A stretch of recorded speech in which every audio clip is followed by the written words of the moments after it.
All right. Hey, how's it, everybody? We've got no background music and reverb. Hold on 1 second. Let's get all of our things fixed.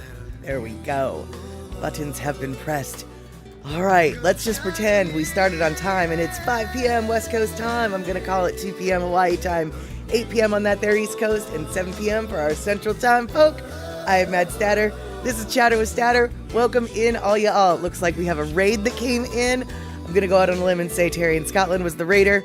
And I'm going to go out on a limb and say that Penel and Katie and Bainy Bo might have been with them, but I'm not really sure because I haven't really checked because I was busy pushing buttons. Marmac, thank you for the 400 biddies, though. All right, I got to scroll up. Holy crap, we've already got a hype train. What the flying fork just happened here? We're just steamrolling on in. All right, well, it looks like Shock is in the house, letting us know when we're all going to be in the house. And let's see what else. We've got Michael Anthony Smith coming in saying hi. And Terry in Scotland just came in with 5. That's what I figured. And Shock is both on the Twitch side and the YouTube side. Rick just resubscribed for 35 months on a 35-month streak. Woo! Awesome. Then let's see here. So, Rick, Gina's also in the crew. And then Gina might have also come in with Terry, although sometimes she comes faster on her own. I'm not sure where Gina came from. I mean, I know she comes from the East Coast and everything, and I'm going to say Maryland. But other than that, I don't know if she came in on her own or with Terry, but it doesn't matter because she's here. Marmac is here. Penel is here. Rick, as we said, Bainy Bo, Terry in Scotland, Michael Anthony Smith, all these people I said again and again and again, but that's okay.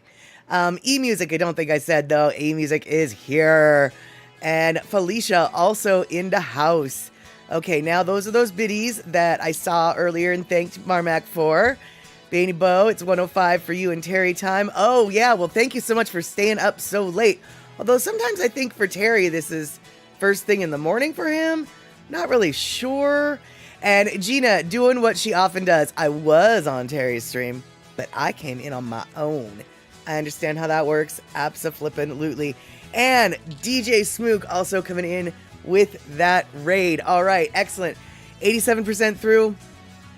Hype train level 1. Super stoked for all of that. And let's see here. Yes, so Terry, you are just starting your day. Thought that might be the case. But I also know I make things up. All right, so now that we know Terry, it's morning for Terry, and it's evening for Bainy Bo, even though it's the same exact time for them. We also know it's time to get the party started. So let's do it.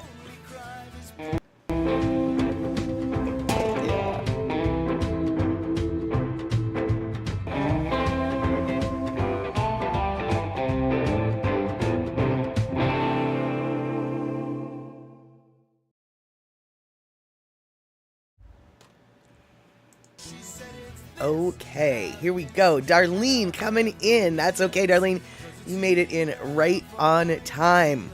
All right, so let's see here. Not a whole lot to talk about today, as per the usual, but I am wondering, because I really don't remember,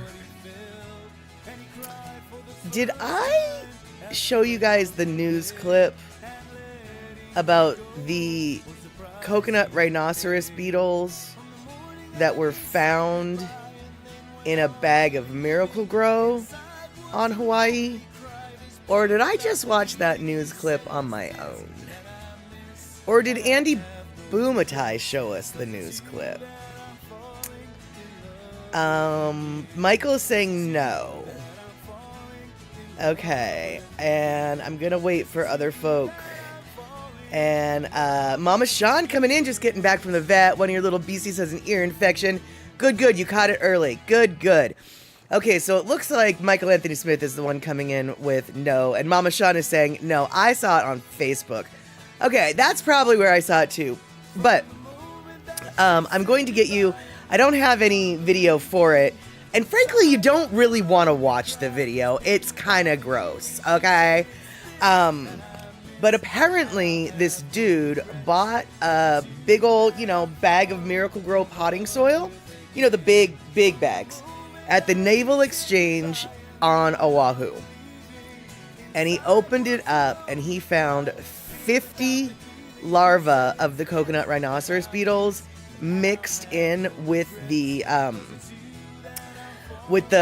soil. And Rick, thank you so much for gifting Darlene that sub.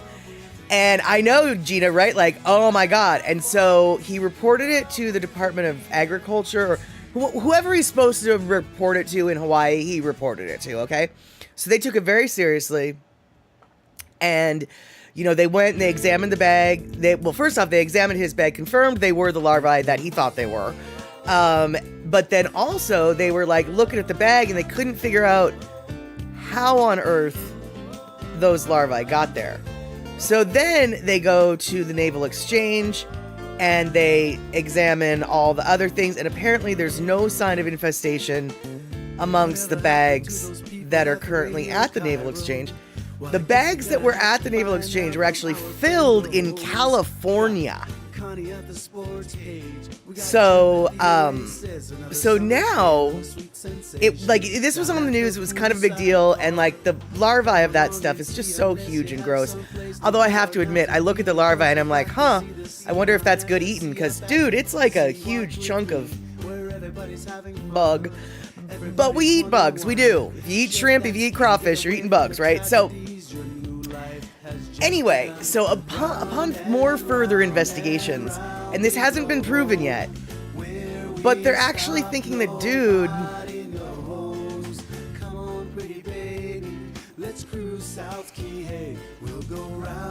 put them in the bag himself, is what they're starting to think. Because he's got an infestation all around his house already, and the only place that they could have basically gotten there, because there's no infestation in the bags at the Naval Exchange. The bug isn't in California where the bags are filled. So they really, like, they're at this point, they're just like, we kind of think that you did this yourself. The authorities haven't accused him of that yet. But all of the facts as they're coming in, people are starting to wonder, dude, did you just fill the bag with gross stuff yourself and then so you could get on the news or something? And so I'm very curious about how that is going to check out. But I was just wondering if anybody else had heard anything more about that. First off, I was wondering, have we even talked about this yet before? And then I was wondering if anybody else had heard anything about that. Sounds like not. So I guess we won't be chatting about that today, which is no big deal. No big deal. But one thing that we can be chatting about, and it's a little bit sad, but it's a little bit not sad. I don't know if you heard, this is kind of breaking news actually. You may have heard of the chocolate chip cookies, famous Amos cookies. And if you have heard of it, you may have heard of Wally Amos, who's the original owner and founder and creator of the perfect recipe for the perfect chocolate chip cookie.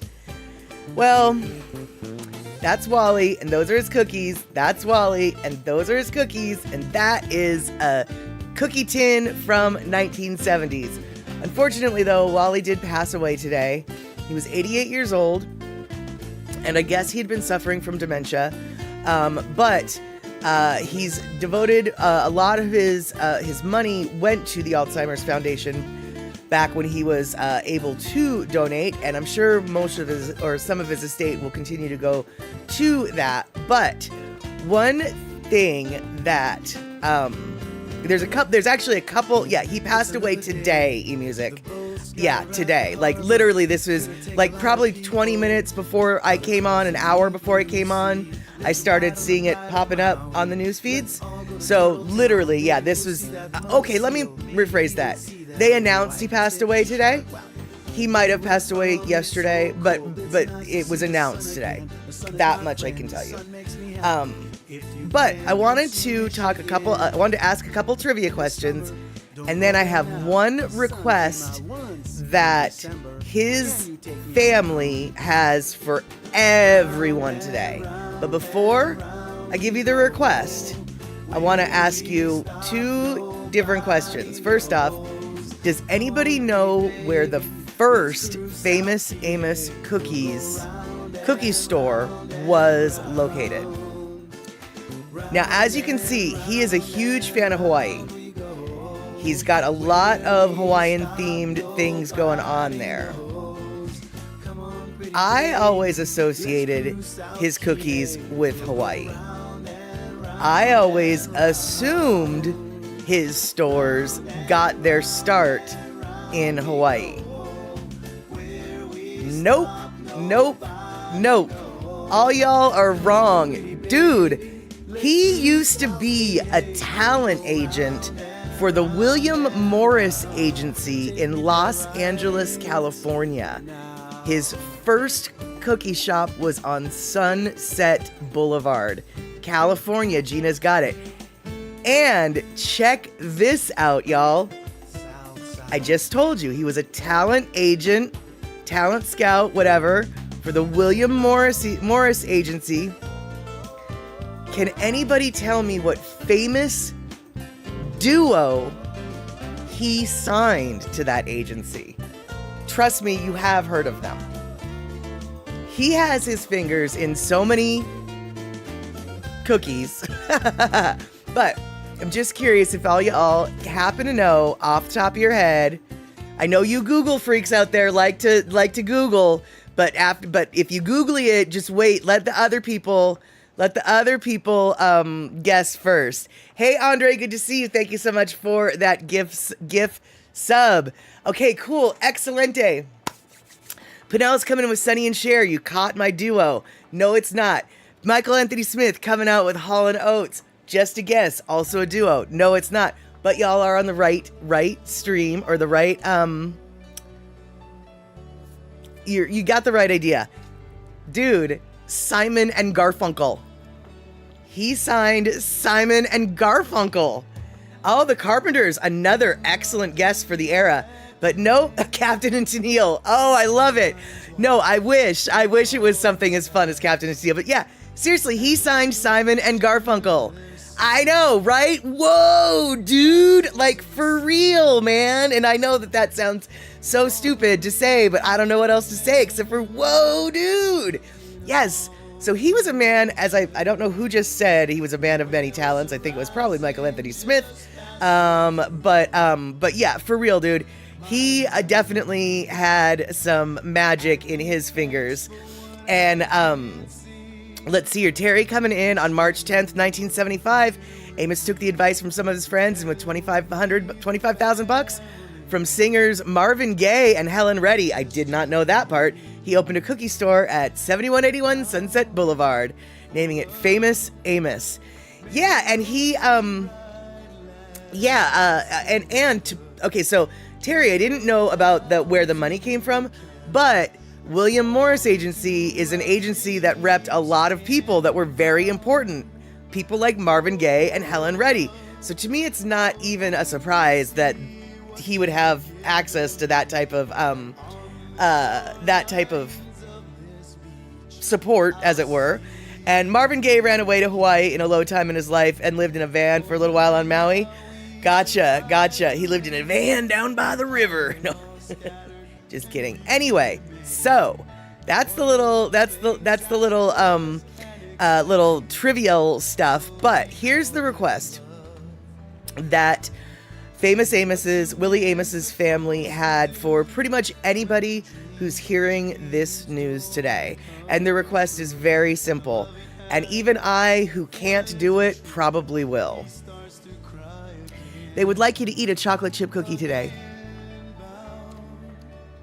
So, if you would like to eat a chocolate chip cookie today, eat a chocolate chip cookie today and think of Famous Amos. That's all his family would like, is for you to eat a chocolate chip cookie. Well, Shock, you don't have to, but remember, the cookies are tiny. The cookies are just little tiny. And Michael Anthony Smith, exactly. I can do that, says Michael Anthony Smith. I don't eat sugar and I don't eat gluten, but I still might go in search for a chocolate chip cookie so I can eat a chocolate chip cookie. Yes, Bacola T. Famous Amos passed today, or maybe yesterday. It was announced today. That much I can tell you. He apparently was suffering from dementia / Alzheimer's for several years prior to his passing. He was 88 years old. He was with his family when he passed. And Pinnell, I have a feeling that oatmeal raisin cookies would be just as fine because Famous Amos made more than just one variety of cookie. I do believe that the chocolate chip ones were the ones that got his name so famous. Though that was his like famous recipe. But he does have several varieties. So he had type 3 diabetes, aka Alzheimer's. I don't know what is Alzheimer's considered a variant of diabetes? That's new to me. And autoimmunity is a cast iron. You know what? Yes, exactly. And so, right, teeny schmeeny. All right, yeah. But yeah, so if you have the ability and the wish for a cookie today, feel free to imbibe in your wish for a cookie today, for it was wished upon you by those who are famous for cookies. Yes. Oh, Alzheimer's is a consequence of long-term blood sugar dysfunction. E-music. Yes, Alzheimer's is a part of diabetes. Okay. What? I had no idea, y'all. Like, that's just... learn something new every day. Learn something new every day. And Darlene, I do think that you have the perfect solution for Pinnell. Get that cookie and a piece of chocolate, and you're good. And Michael Anthony Smith, you are eating one right now. Perfect. And Michael Anthony Smith, I'm not trying to tell you how to live your life, but if you can eat 2 of them, have one for Shock too, because she can't. And Gina, I'll let you have one when you can, so I won't have Michael eat yours.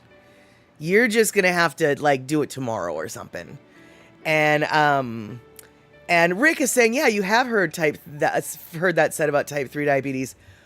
Oh yeah, Picola T, you and I are just like clueless about that whole thing. And Michael Anthony Smith, I'll go get another. Okay, yeah, totally. And yes, that is true, Shock. There is zero doubt that sugar is bad for you. No two ways about that. But yeah, and Picola T will happily volunteer for those who cannot or choose not to have a cookie. But Darlene, she already knew. Yep, it's true. Alzheimer's and dementia are side issues of diabetes. Wow, man, no way. That's crazy. Well, I guess we're turning into some scientifical talk today, because I had no idea about that scientificalness. And speaking of scientificalness, Bainy Bo, I do need to get that Siri bot. You asked me this so many questions ago. I do need to get the Siri bot on my stream, but I'm not going to do it in the middle of my stream. So, and Shock, I cannot believe people are so willing to eat more sugar knowing this.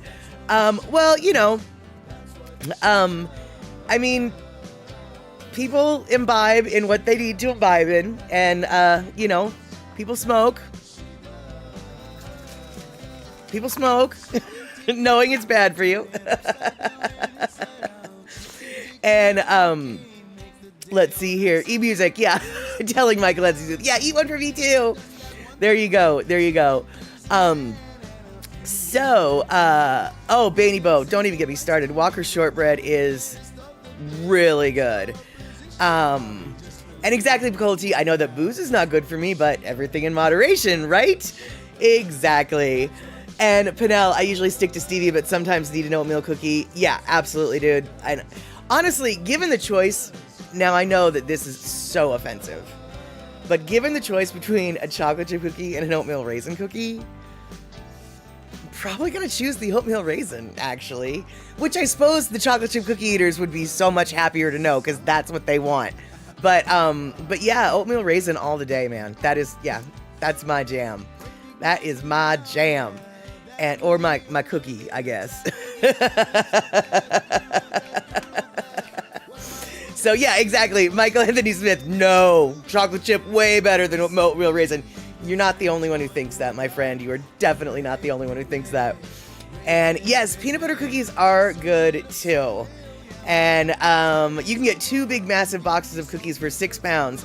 Freshly made as well. Bainy Bo, that sounds delicious. See, that sounds delicious. Because cookies are delicious. But I will say that not eating sugar the way I do not eat sugar most of the time, I used to be able to eat a fistful of cookies, but now actually I probably can only eat one or two because I'm really kind of sensitive to sugar these days. It makes my tummy feel meh. But you know what? I think you did mention this before, but Picola tea, it's always good to mention it again. Okay. I may have shared this before in the past. Best dog dang s'more I've ever made was Walker shortbread cookie with the melted marshmallow and dark chocolate inside. You'll thank me later. I'm not so sure I'll thank you as much as curse you. Then I'll bless you. Then I'll curse you again. Then my hands will be too sticky. So then I'll wash my hands and then I'll thank you. So that's probably how that's gonna go. Just so you know. And yes, oh, Terry in Scotland, Darlene sent you a box of excellent cookies, which you will always appreciate, and that granola. Yes, that granola is very delicious, and on my Discord channel we have the recipe for those of you who want to make the granola at home. I tried making the granola once, but I didn't let it cool well enough, and then I packaged it up and it got all soggy, and I mean it was still good, but it wasn't like Darlene used to make. It wasn't as good as Darlene's. Yep, exactly. All right, so now that we've talked about yummy cookies, we're gonna say, because it's a sweet topic just like this next topic, which is happy 50th anniversary to Rick and Darlene. That is right. This last weekend they were away at the beach doing things and stuff on the sandy shores of some lake out there. It doesn't matter which one because they were sunny. They were with their grandkids. They were with their kids. They were having cakes. They were having celebrations, and they were having a good old time. At least that's what I think from the little videos that I saw. So, happy 50th to you guys. You're super stoked. Not many people get to make it to 50.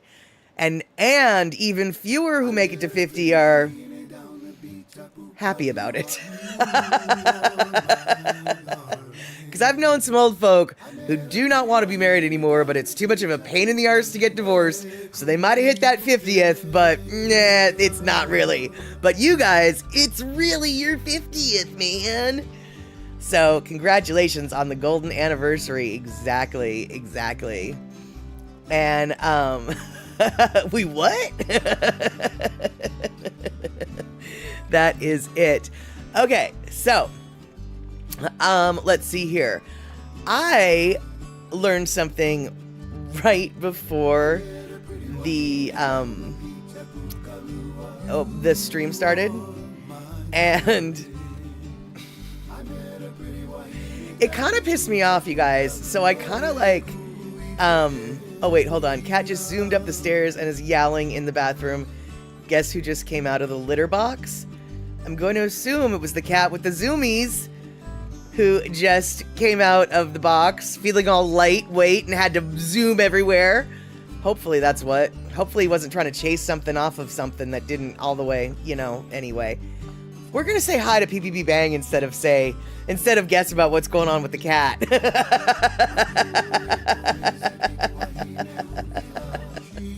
Good to see you here, PPP Bang. And let's see here. Oh my God, Darlene, at your wedding anniversary, you looked at your wedding pictures from way back then. It was funny. They couldn't believe how young we looked. And at that time, Rick didn't have a beard, only a mustache. They've never seen him without a beard. Oh, wow. Well, I haven't either now that I think about it. But that is so awesome. That is so cute. Oh, that is just so cute, you guys. And let's see here. All right, so okay, so we're talking about a good thing right now, but now I'm going to talk about something that makes me go rrr, boo, hiss. And it's a topic that makes me go rrr, boo, hiss quite a bit, actually, and I'm sure you've heard me go off on it, but we're going to talk about Disney for a little bit, okay? Yeah, Disney. Did y'all hear what Disney's doing? Did y'all hear what you have to do if you watch Disney Plus? Did you know? Did you read your user agreement? Check this out, y'all. Check this out. So, not this family. This is just a random family. But there was a family that went to Disney World in Florida, because that's where Disney World is. And him and his wife, his wife is deathly allergic to milk and dairy. So when they went to the restaurant there to eat, they said, hey, she's allergic to milk and dairy. Is anything that we're ordering got milk and dairy in it? And they were assured repeatedly, no milk, no dairy. So they ate their food. And an hour later, she had difficulty breathing, was rushed to the hospital, and died. So her husband has filed a wrongful death lawsuit against Disney. And Disney is arguing that it needs to be thrown out of court because when he signed up to watch and pay for the Disney Plus channel, the Disney Plus streaming channel on his internet, on his TV, he loved Disney. He signed up for the Disney Plus streaming channel and he pays for it. And in the user agreement of the Disney Plus streaming channel, you agree not to sue Disney for anything. You have to go through third-party arbitration if you have any issue for whatever reason with Disney. Because he signed up for the streaming service and didn't read the user agreement, he now is unable to sue Disney for wrongful death because in the user agreement, he agrees to third-party arbitration. The Big D earns its name as the Big D every day in a new way that I didn't know possible. And if you're thinking to yourself, well, that doesn't matter.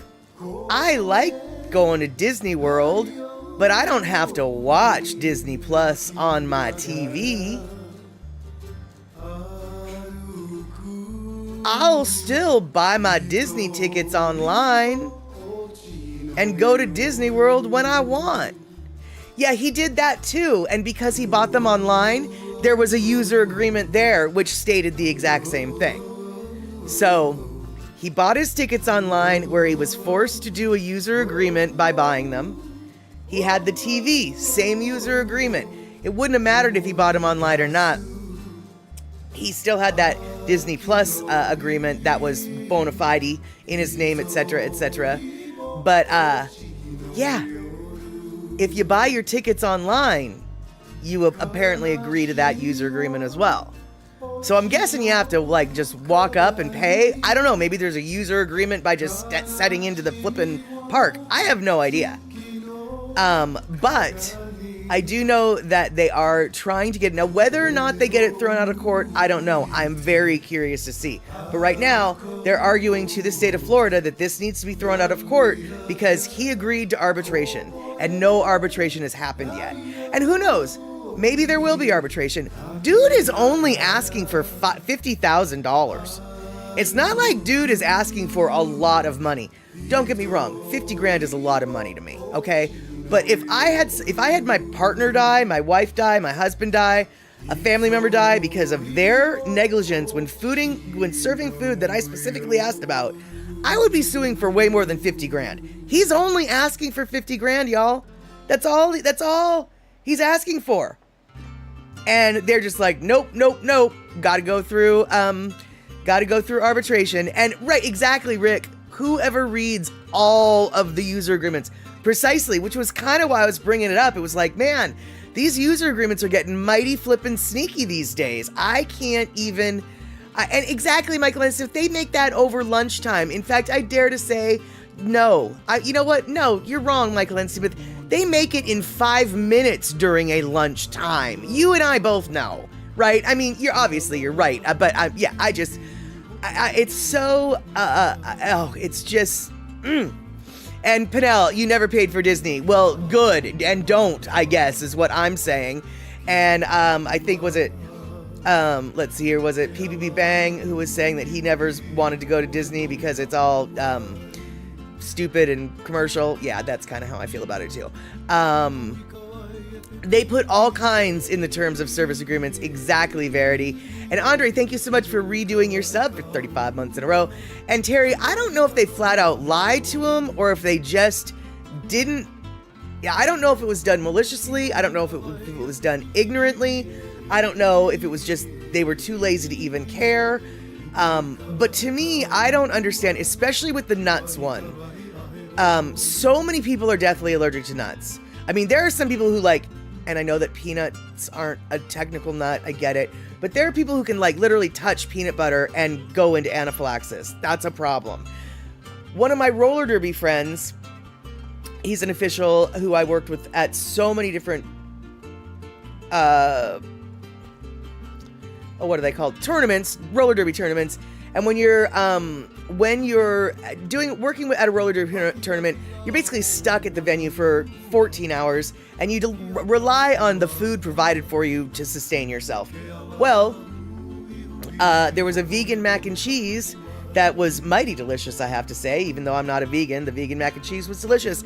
And my friend Reed DeRules thought that the vegan mac and cheese was delicious as well, until about 45 minutes later when he was in the hospital because he couldn't breathe because the vegan cheese was made with cashews. So, you can't, when it comes to nuts, you can't, so many people know that nuts are such a big allergy. I just find it very weird that that server or whoever it was really didn't take these questions seriously, because food allergies are flippin' serious. And Michael Anthony Smith, you are correct. Individual games are called bouts within roller derby, but when you have 3 tracks running and it's going, 57 different teams from all over the world, blah, blah, blah, those are tournaments. I just couldn't remember a basic sports word. So, yeah.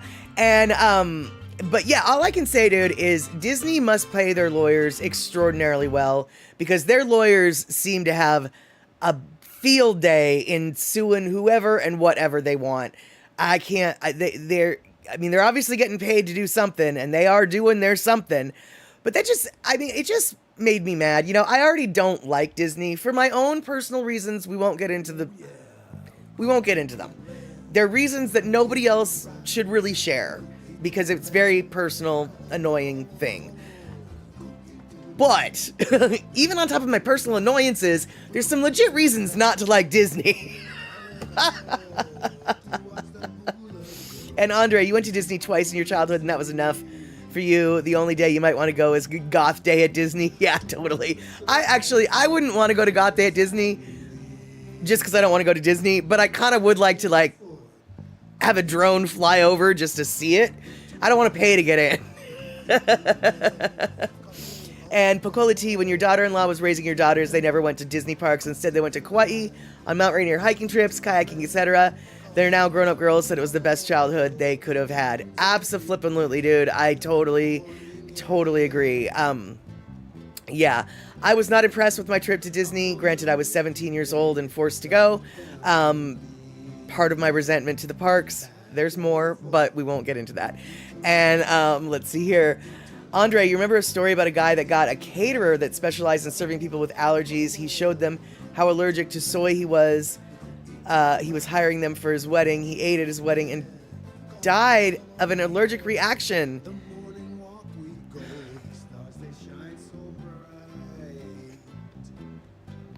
And it was a chef that's supposed to work with people with allergies. Wow.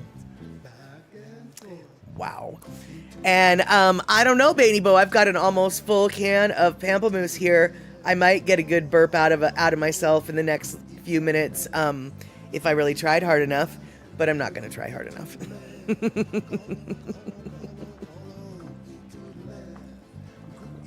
I do hope, though, Andre, that that his estate or his fiance or his wife, well, I don't know if they had the paperwork filed. Anyway, his partner, whatever technical legal determination she is, I hope they sued the caterer. I hope the people that did sue their caterer. That's what I'm saying. That would just piss me off if I was alive to be pissed off.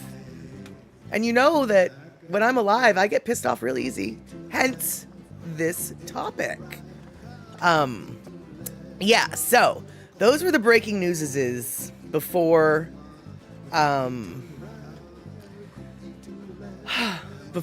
right before the stream started was the Wally stuff and then the Disney stuff. And we're a little bit early today, but oftentimes, celebrity chef Michael Sciarello had an allergic reaction and died.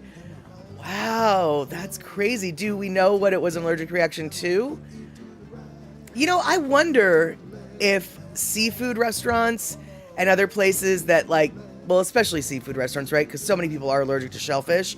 I wonder if they keep an EpiPen on hand just in case. Then again, I wonder how legally liable people might be if they used an EpiPen on a customer. But on the other hand, it seems like maybe you should have an EpiPen just in case. Michael Anthony Smith, yeah, no, I would think that they would have to. On the surface, this seems like an obvious idea, right? But then it's wait a second, you're not a nurse or a doctor. You don't have this prescribed to you.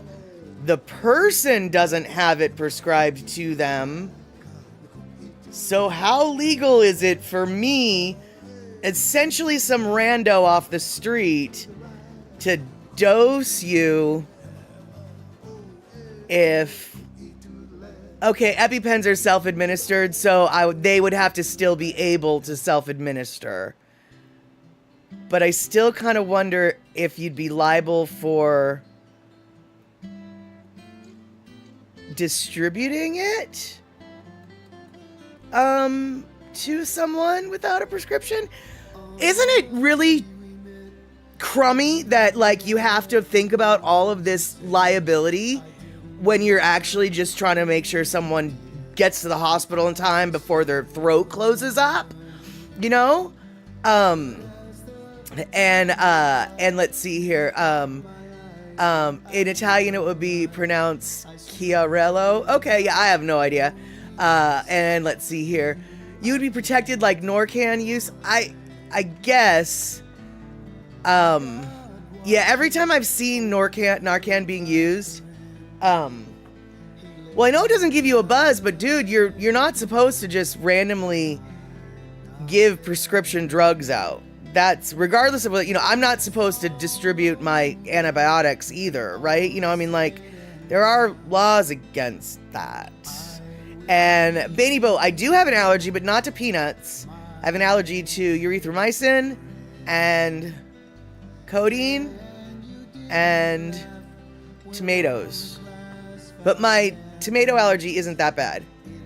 Narcan is given out now without a prescription. That's a good point.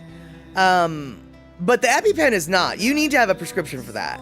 So, what a crummy train of thought that I am even having right now, that I have to worry about that.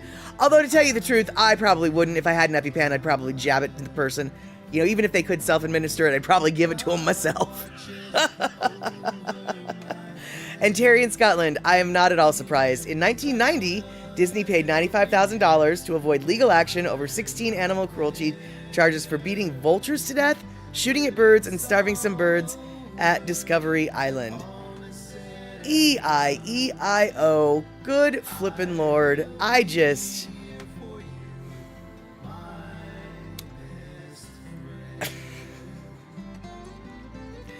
The more I learn about Disney, the more I am happy that I am just not a fan of Disney to begin with.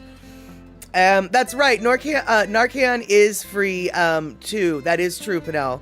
I just know that whenever I've seen it being administered by someone to someone who is still conscious, they generally try to ask for their consent before they dose them.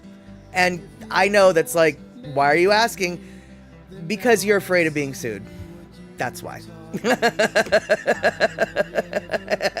And exactly it, Michael Anthony Smith. They are rat bastards. They are rat bastards. And, yeah, and it's thanks to Disney that a lot of copyright laws have been extended. So things that used to be able to go into the public domain after 75 years, now Disney has argued for a couple extensions of their stuff. Because pretty soon, that 99 years is going to be hitting Disney, and all of Disney's characters, well, maybe not all of them, but one by one, Disney's characters are going to be part of the public domain. And they will definitely not be able to be sued because it's public domain. And let's see here. So Andre's coming in with hopefully no need to be afeared, my friend. Any person described in some subsection of stuff who administers an epinephrine auto-injector in good faith and not for compensation to another person who appears to be experiencing anaphylaxis at the scene of emergency situation is not liable for any civil damages. All right, cool. So that being said, back to my original ponderance to the universe, I wonder if seafood restaurants have an EpiPen on hand because so many people are allergic to seafood. And I didn't finish my thought to begin with. Allergies can show up after you've not been allergic. So, every time I eat shrimp, I might find out tomorrow I'm allergic to shrimp, even though I've never been allergic to shrimp before. And so I have to wonder if they have an EpiPen. And Bainy Bo, look at your message. The pharmacy over here gives out weed and everything. Wow, that's crazy. The pharmacies definitely don't give out weed here. There are stores for the weed. There are weed stores that you can go to. But definitely the pharmacists do not give out weed. And I hope we're not allergic to shrimps. Me too, because shrimp is one of my favorite things. In fact, I got mocked at the bar the other night. We were talking about like what we would have as our, if we were in jail on death row and we had a final last meal, we were wondering what it would be. And I suggested shrimp, and everybody pointed and laughed at me, gall dung it. They were just like, shrimp, that's so pedestrian. Why don't you want lobster? Why don't you want blah, blah, blah, blah, blah? And so I guess shrimp are kind of pedestrian, but I love shrimp.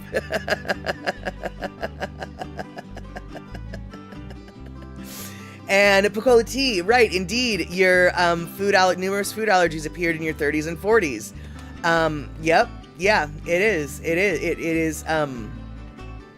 They can just pop up. And Rick, the original Mickey Mouse stick kind drawing already has its copyright expired. Oh, nice. Yeah, I think Steamboat Willie or whatever, I think is public domain now. Yeah, so pretty soon the Big D won't be able to sue preschools in Florida for having paintings of Mickey Mouse and Donald Duck outside. Yeah, Terry, I saw that. I didn't want to, I think it was Terry that posted that little fact. I didn't really want to talk about it because it made me go, because lots of things made me go, boom, as we know. And let's see here. Is it something on or in the food? Well, Verity, it's yes.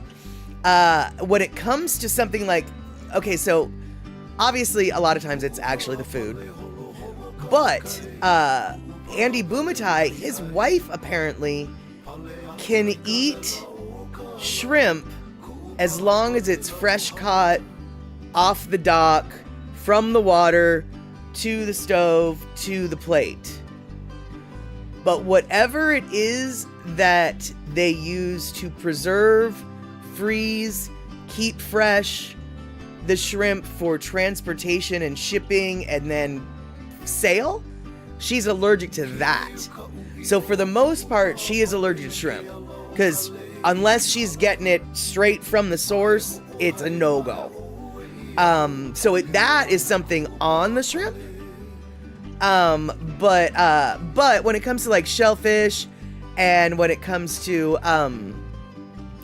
nuts, or in my case tomatoes, it's not. I don't think it's anything that they put on it. It's truly just the thing. And let's see here. We will be getting to our Lono listening break momentarily, but first, let's see what Georgia lawmakers are doing. Georgia lawmakers are taking steps to make your dining experience safer. The General Assembly has passed a bill that could soon allow restaurants to stock up on EpiPens, the anti-allergy drug that treats anaphylaxis. Some restaurant owners are surprised this bill wasn't passed a long time ago because so many people are allergic to different foods. WTOC spoke to one local owner today who said he's already been taking these types of allergy precautions at his own restaurant.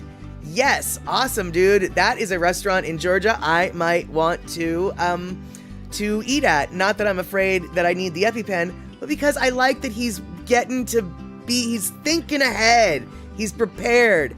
And eMusic, it sounds like Andy's wife is allergic to MSP. I don't know what MSP is, but that sounds like exactly what Andy was talking about. That sounds about right. That sounds like about what Andy said. So, curious what MSP is, and we can find that out. But while we're waiting to find that out, we can listen to some Lono, right? All right, cool. Let's listen to some Lono.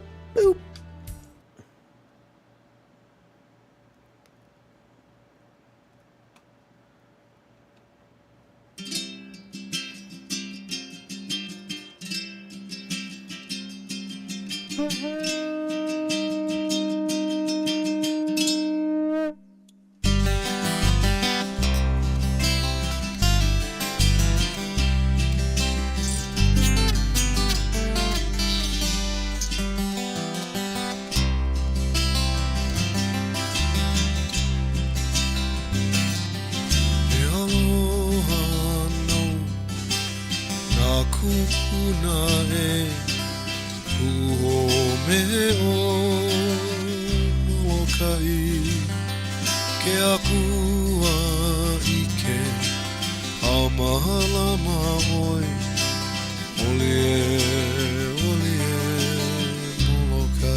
If you enjoy what you heard, check us out at www.LonoMusic.com. Aloha.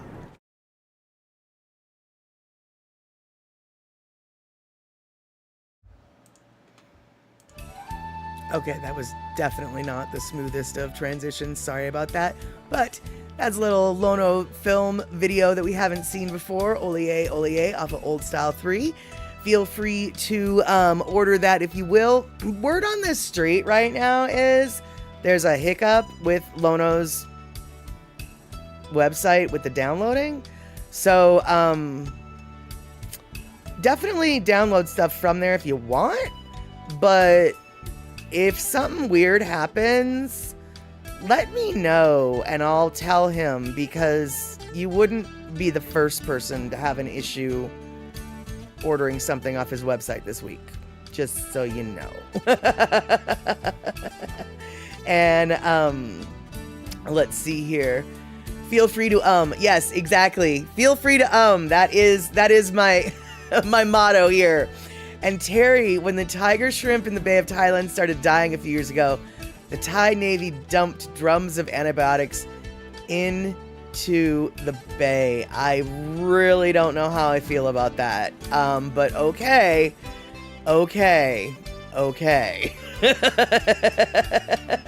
And Andre's coming in. Oh man, even superhero secret agents like the Great Picola Tea have their weakness. Their kryptonite. And yeah, exactly, Picola Tea. It is frustrating to be advised to eat more fresh fruit, vegetables, nuts. It's like, yeah, it's not going to happen. I can eat it cooked, but fresh is not my friend. I mean, on occasion I do, and then I generally am like, wow, I wish that I didn't. And yeah, exactly, Pinnell. It might not even be the fresh fruit and vegetable. It's what they put on the fresh fruit and vegetable to make them look so pretty. So yeah, I don't know what it is, but I do know that cheap white bread, I think there's some kind of like dough conditioner chemical or something in super cheap refined white flour that I am not a happy camper with. It literally one bite and my mouth feels like it's full of bumblebees. It feels all buzzy and stuff, and it's just not a good scene. Not a good scene at all. And after I had that happen to me the first time, I mentioned it, and my nurse friend was like, yeah, that means you're allergic to something. When your mouth vibrates, that's an allergic reaction. You might stop breathing. You might want to take a Benadryl. And yes, buzzy mouth is a bad sign. Yep. They don't do that stuff here yeah, I don't doubt that, but Baineybo, unfortunately, I live in America where a lot of things that are illegal everywhere else in the world are totally fine here. Totally fine. No big deal. Hey there, C Honda. So good to see you. And let's see here. Terry in Scotland. They put orange dye on oranges almost as much as a certain politician applies to himself. You know, it's so funny. That certain politician was questioning how somebody could just all of a sudden turn black one day, whereas I'm just looking at him going, how on earth did you just turn orange one day? I guess it can be done. People can change colors. Not that, anyway, I shouldn't have brought that up, but... But right, Verity, exactly. Wheat, corn, and soy are the big three GMO Roundup Ready crops. Yeah, and not only are they Roundup Ready, when it comes to wheat, sometimes they actually spray wheat just a few weeks before harvest in order to encourage the stuff that hasn't grown. Like, it somehow GMO at the end of the harvest makes everything ready to be harvested at about the same time, whereas before some kernels would be ready, some kernels wouldn't. It like speeds up and evens out the harvest time, but they're putting it on like just a few weeks before the harvest, which means it's on there and it's just a bad deal. And yeah, all right, so looks like Michael Anthony Smith is going to sleep, or is he? No, Michael Anthony Smith going night. All right, moi moi time for Michael Anthony Smith. Good to see you, my friend. So glad you could hang out for as long as you could. Tomorrow, if you're around, 6 p.m. West Coast time, we're going to watch 2 episodes of Res Dogs. We'll talk more about that later, though. And, yeah, Darlene, that's why you grow garden and freeze stuff to help, totally, and don't use any chemicals in your garden. Yep, try to buy organic whenever possible. It's always good. Organic is, unfortunately, so much more expensive, but as I've gotten older, have realized just how important that extra dollar actually is. And let's see here. And you always wonder how a white guy can tell a brown woman what she is and how she feels about that. I completely... Andre, you always thought Wonder Bread was a building block. It is, it's Play-Doh. And let's see here. And Darlene, oils that are highly processed aren't good either. Canola, seed, veggie oils. You only use good quality olive oil and good organic avocado oil. Yeah, I need to get some avocado oil. I don't have any of that in my house. I do have some good quality. I have actually 2 varieties of good quality olive oil. One of them is the standard kind that I always buy, but the other one is from France, and it's fancy. It's called Puget, and I like it because I live on the Puget Sound, and the Puget Sound is spelt the same way as Puget. And Pinnell is saying wheat in Canada isn't GMO. Corn, soy, and canola are. Got it. Well, in Mexico, they have banned all GMO corn. In fact, they've banned, I think, most of the corn from the United States, and because it's GMO, and they are now encouraging their corn production industries in Mexico.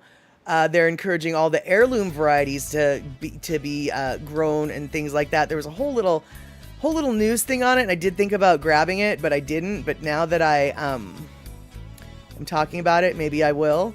But basically, Mexico has pretty much banned United States corn because it's GMO, and they do not want GMO corn in Mexico. And I think that's good, because I'm not trying to be all stereotypical and pointing fingers, but dude, they eat a lot of corn in Mexico. So how about they don't do the GMO? That's a good plan as far as I'm concerned. And I can tell you this, the cornstarch that I use, I make sure to buy the brand that says not GMO. So there you go. There actually is cornstarch out there that isn't GMO, and I buy it. But I'm not going to tell you what brand it is, because I don't remember. I just know it says non-GMO on the cover, or on the front, on the label. That's what I'm trying to say. And I've been reading some expat blogs of late, Verity, and they all say how much better food is than in the USA. Yeah, it's real food is what it is. And yeah. And Picola T, ask a friend with Costco membership to get avocado oil for you. Yeah, I should, actually. My boss, that's where she gets her avocado oil. I should probably just ask her to get 2 bottles next time she grabs them. And Terry in Scotland, no GMOs allowed in the UK, and the American chicken is banned because they're soaked in chlorine. Not at all surprised by that. And yeah, Andre, the Mexicans want the no GMO corn because the GMO corn contaminates the non-GMO corn, and they've got so many different varieties of non-GMO corn. The heirloom varieties, they want to encourage all of their farmers to be able to keep having a market for that, without a doubt. Also, though, one reason why American farmers don't like GMO corn is because it cross-contaminates with their non-GMO corn.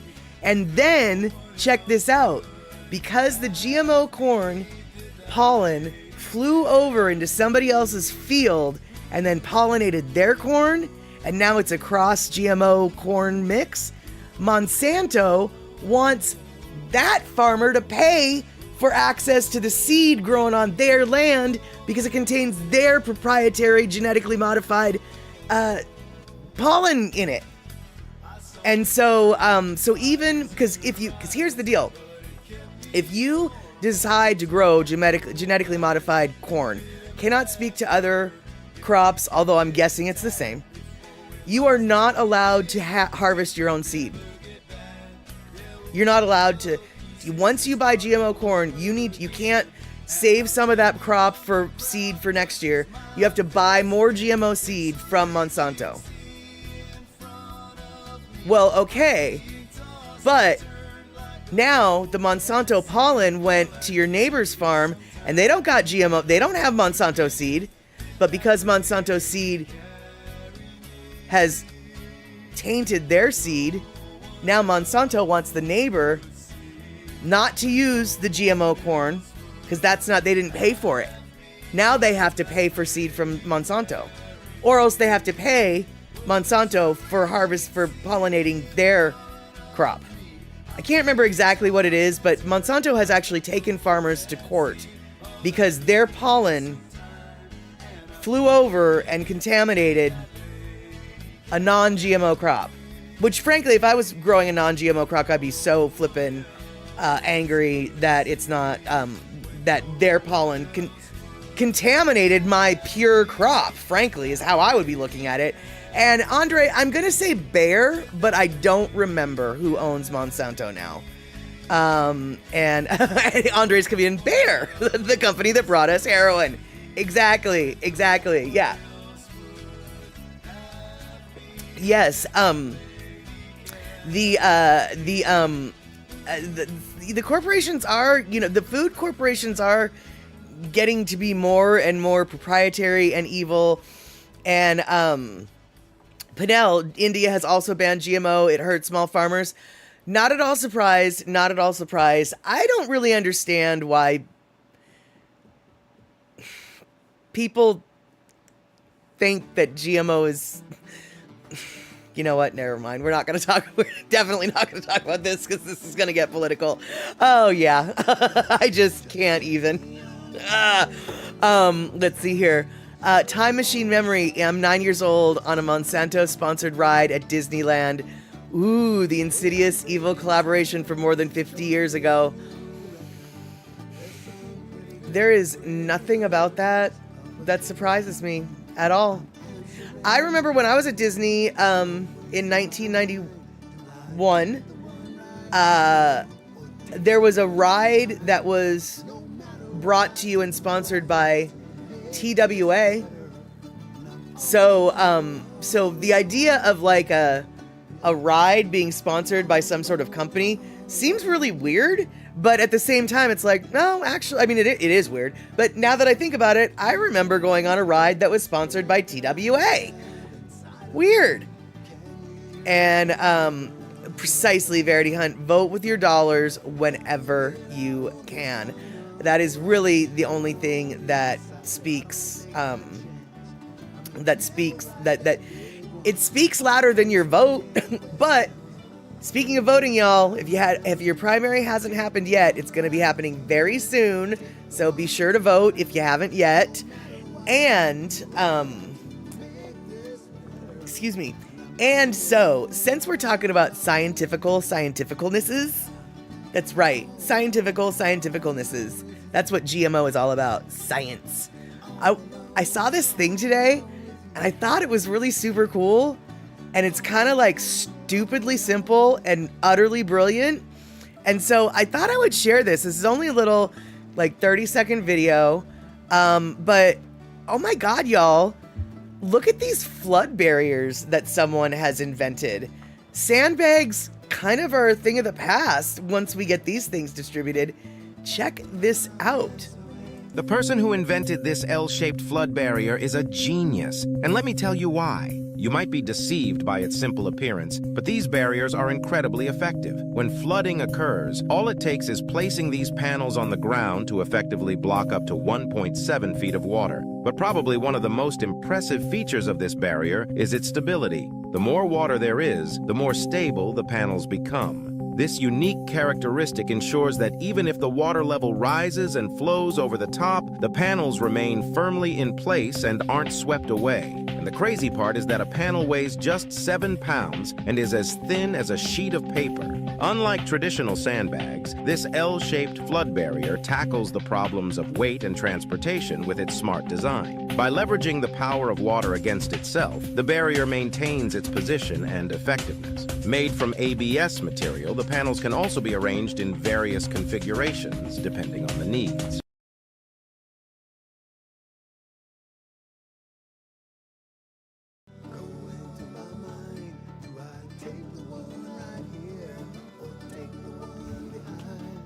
Yes, Rick.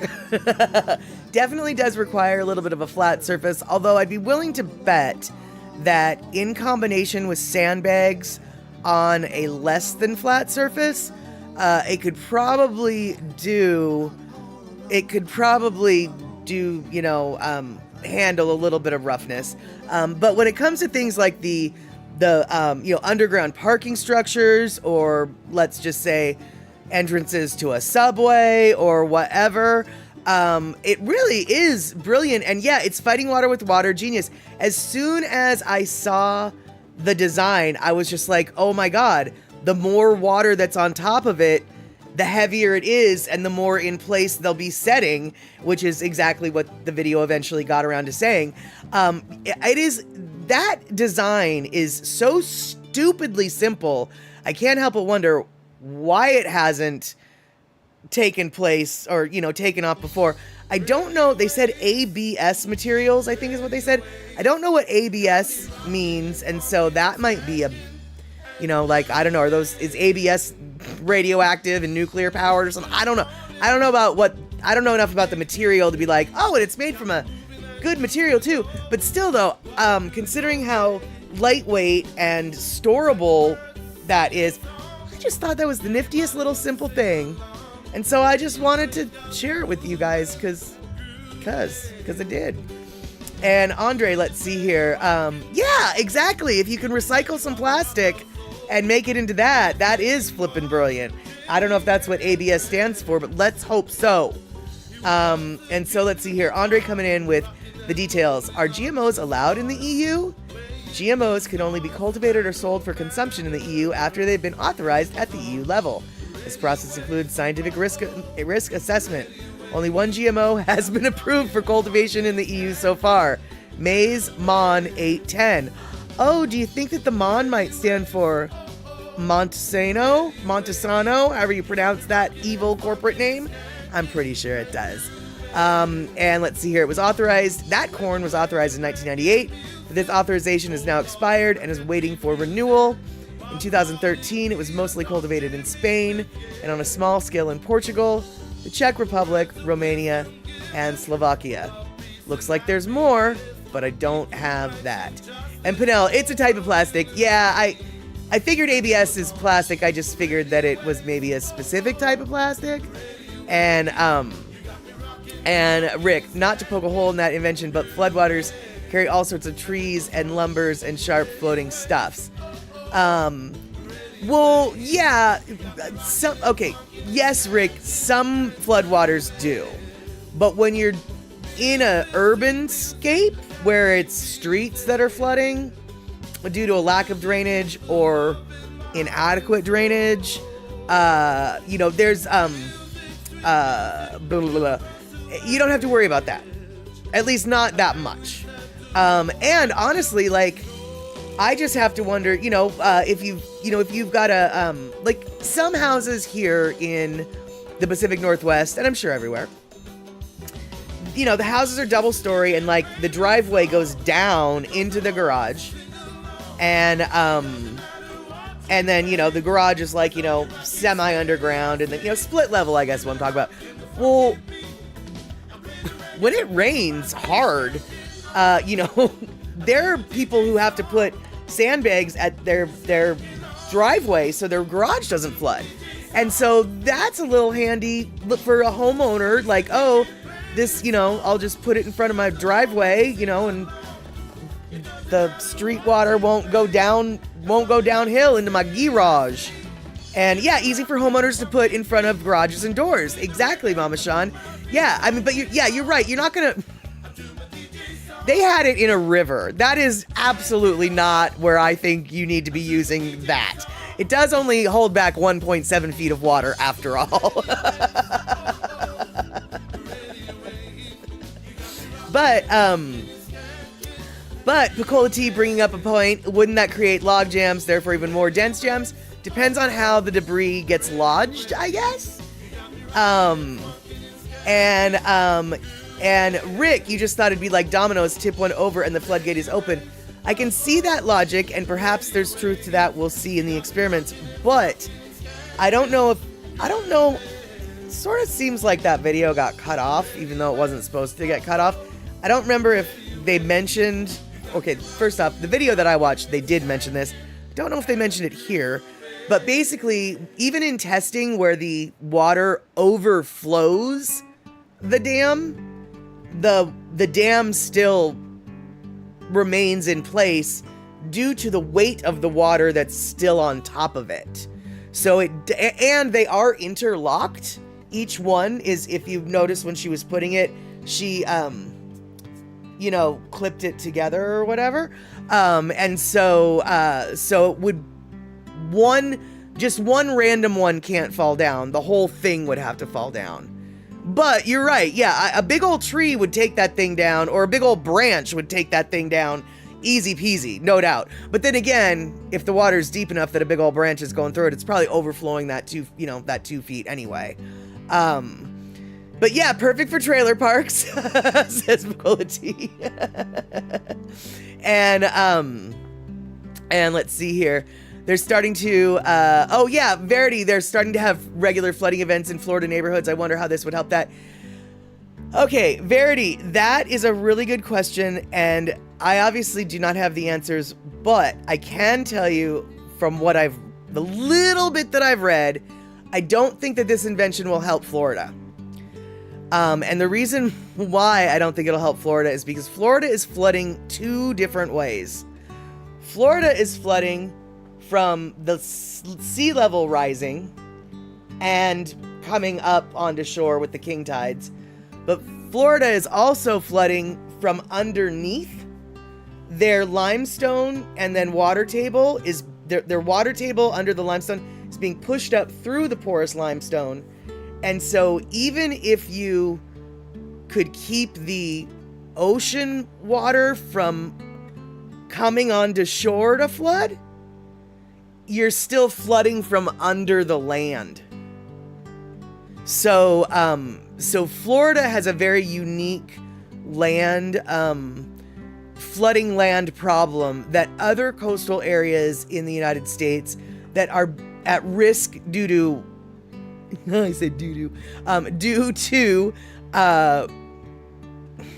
sea levels rising. Florida is at risk for sea level rising, yes, but they're also at risk because the sea level rising is pushing the fresh water higher and higher up through the limestone and then to the land. So it's flooding over and from under. Yeah, that was about as scientifical as science gets, y'all. And, yeah, exactly, Verity. That's it. That's what you saw was the drains bubbling up, flooding the streets. Yeah, Florida, so I don't think that this particular one, this particular invention might help certain houses in certain neighborhoods, but I don't really think that it's gonna, I don't think it's gonna be a solution for the whole area. And Baby Bo, have I seen the invention that removes plastic out of the rivers? I have seen a few inventions that do that, and I've seen the one that removes them out of the ocean as well, which is super awesome. Very, very happy that somebody's finally doing that. And let's see here, Pinnell, that happens too in Toronto areas that have high water table. The beaches where you used to live often floods near the lake. Right, exactly, yeah. And so Florida, basically, as we all know about that area in Florida called the Everglades, which is like one big old swamp. Well, it turned into one big old swamp because water coming over, water coming under. And basically, the Everglades are slowly but surely going to eat most of the rest of Florida as well. And that's how it's going to be, from under and from over.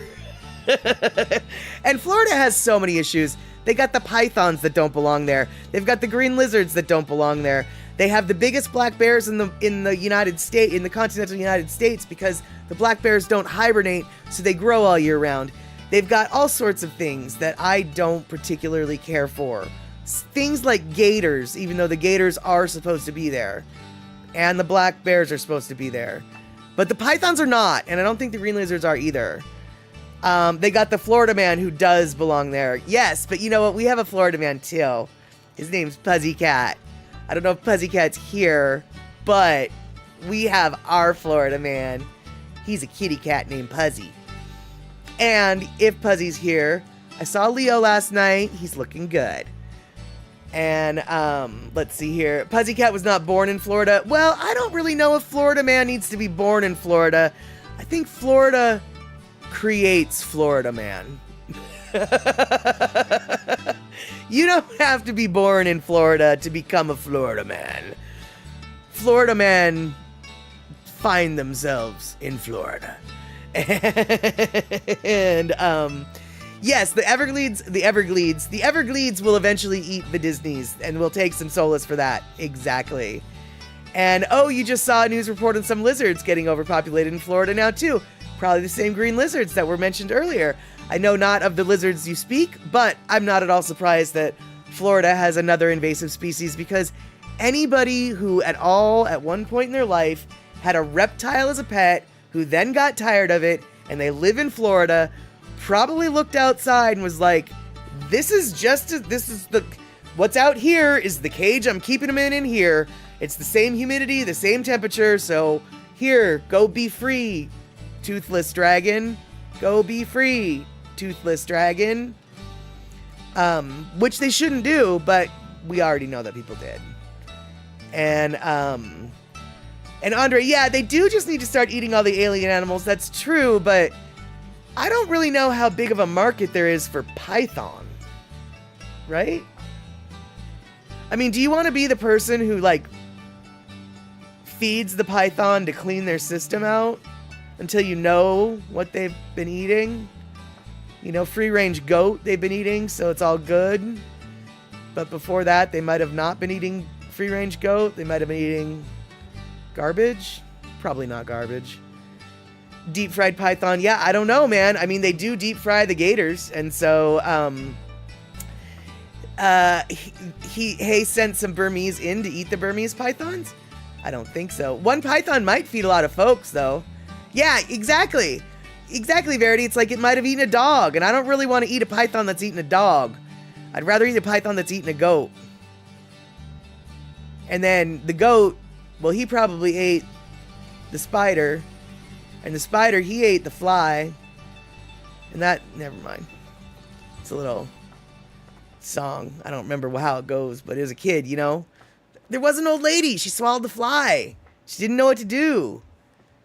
So then she swallowed a spider that wiggled and jiggled and giggled inside her. And that's about all I remember. There you have it. Terry wants to eat a python. Terry, when it comes to butcher them, pythons are easy to fillet and produce very little waste since they don't have limbs. Snake meat, which can be used in soups, curries, sauteed on skewers, dried into jerky and barbecued, is similar in flavor and texture to chicken. I will take that at your word. I will believe you. I'm not going to test that theory. Not going to test that theory. Not at all. And let's see here. Nouch himself, I don't know who Natus himself, also has sampled python barbecued, slow-cooked, sauteed as curry and jerky. Described it as white meat with the texture of calamari. The taste he likens to chicken, not unlike alligator, which is on more than a few Florida menus. Okay. Chicken tastes like python. Python tastes like chicken. Alligator. My sister says that alligator tastes like a fishy chicken. She said it had a little bit of a fishy essence to it. I've never had it. My sister is way more of adventurous palate than I have. She's had tuck dung. No. Wow. I didn't mean to do that. She's had duck tongue. I didn't mean to say tuck dung. I meant to say duck tongue. Duck tongue has a bone in it, y'all. Just so you know. Now you know. It has a bone. Yeah, I probably would try to have gator, but then again, maybe not. Cola tea, you'd think, but it's been pamplemousse all day. Maybe I need a beer to get things organized in my brain, huh? And Terry coming in, frog legs are halfway between chicken and fish in taste. There you go. I hear that rabbits taste a lot like chicken, only maybe better. And I know this because my friend Mikey, who used to love his rabbit pet, accidentally went to a buffet or a potluck, and he ate a bunch of chicken legs, chicken wings, whatever he thought they were, and he thought they were the best chicken wings in the world. And then one of his friends was just like, "Wow, I didn't think that you'd be eating that." And he's like, "Why, man? These are grubby. These are the best chicken wings I've ever had." And he's like, "Those aren't chicken wings, dude. Those are rabbit." And he stopped eating for a minute, but then he was like, "Well, I've already eaten like 3 rabbits, so I'll just keep eating them, I guess." Yeah. Rabbit does not taste like rabbits. It is a lie. Okay. Rabbits are delicious, but plenty bones. Got it. And no, Gina, no, I still have them here.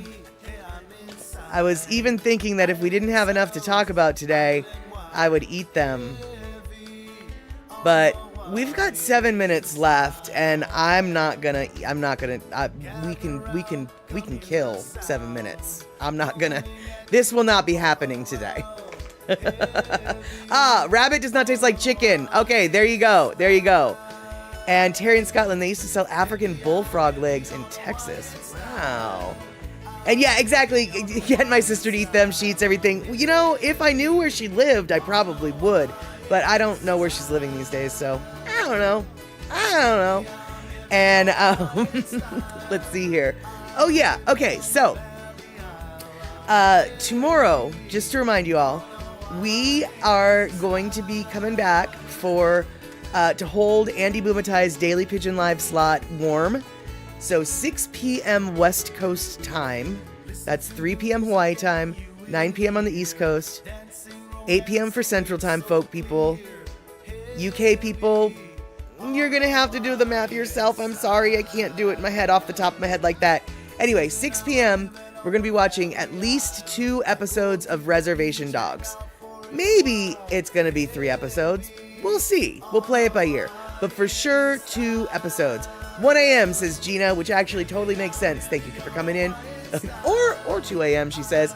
Either way, if you're still up, then by all means, come and join us. And, Pinnell, you tried rabbit stew once, only remember the bones. Interesting. And Andre, thank you so much for those 600 biddies. And, okay, so it is 2 a.m. Awesome. I do know about Greenwich Standard Time, but I don't, my brain doesn't go there anymore. My watch used to be set to that time, actually, and I used to just mentally do the time conversions in my head, but I don't do that anymore. And, Bacola T, you saw a classic cartoon of frog amputees in wheelchairs because they lost their legs. Okay, I'll see myself out the door. Yeah. No, you're more than welcome to stay with a silly joke like that, because I love them. But yes, so tomorrow, Thursday, tomorrow, 2 episodes of Reservation Dogs. It's going to be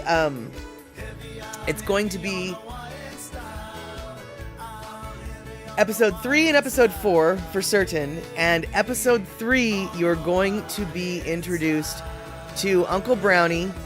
He's played by Gary Farmer. And you guys, if you've hung out long enough, you know who Gary Farmer is. Gary Farmer is the butt that got me banned. That's right.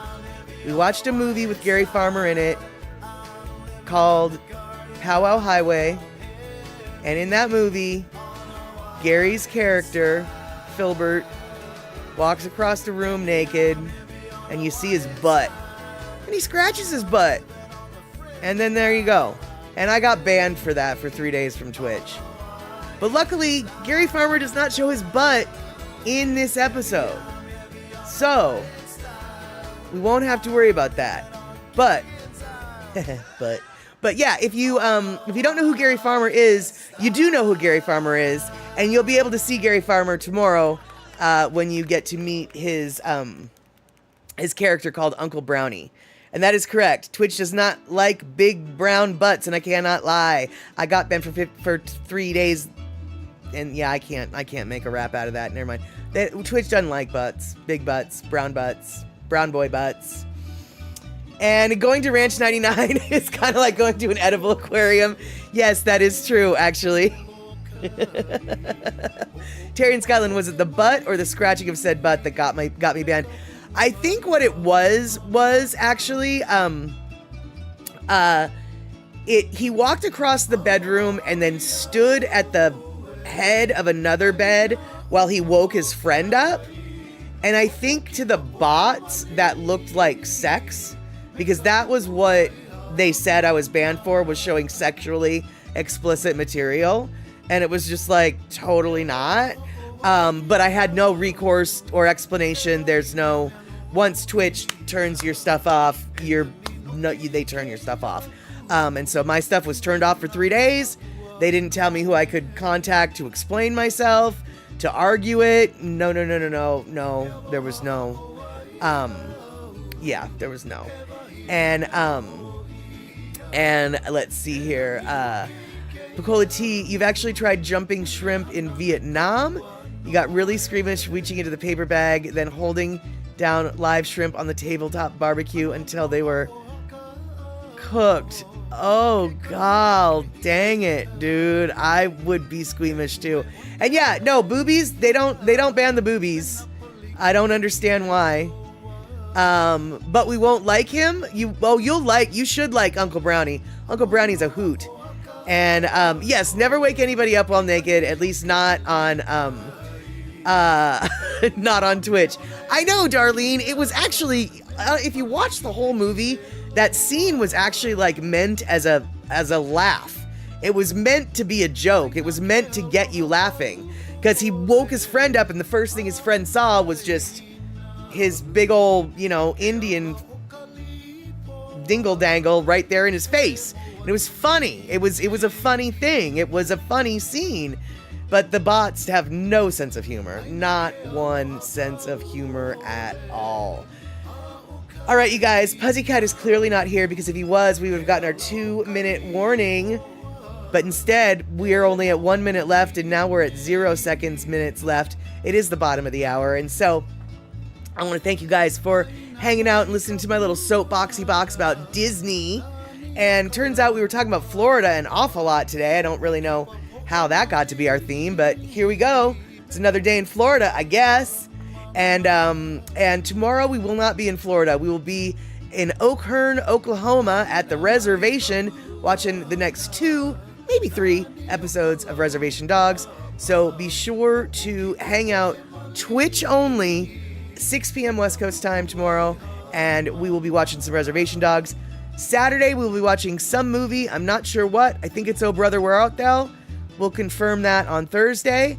But yeah, Saturday 6 p.m., Thursday 6 p.m. We're going to be watching things and stuff. All right, you guys, thanks so much for hanging out. Thanks for resubbing. Thanks for gift subbing. Thanks for all the biddies. Thank you, mods. Excuse me for moderating. Pretty certain we didn't have to moderate too much stuff. But if you did it so quick I didn't notice. And thank you all the chatterers for coming in and reminding me to play some Lono, for goodness sake. All right. Take care, y'all. Hopefully see you tomorrow.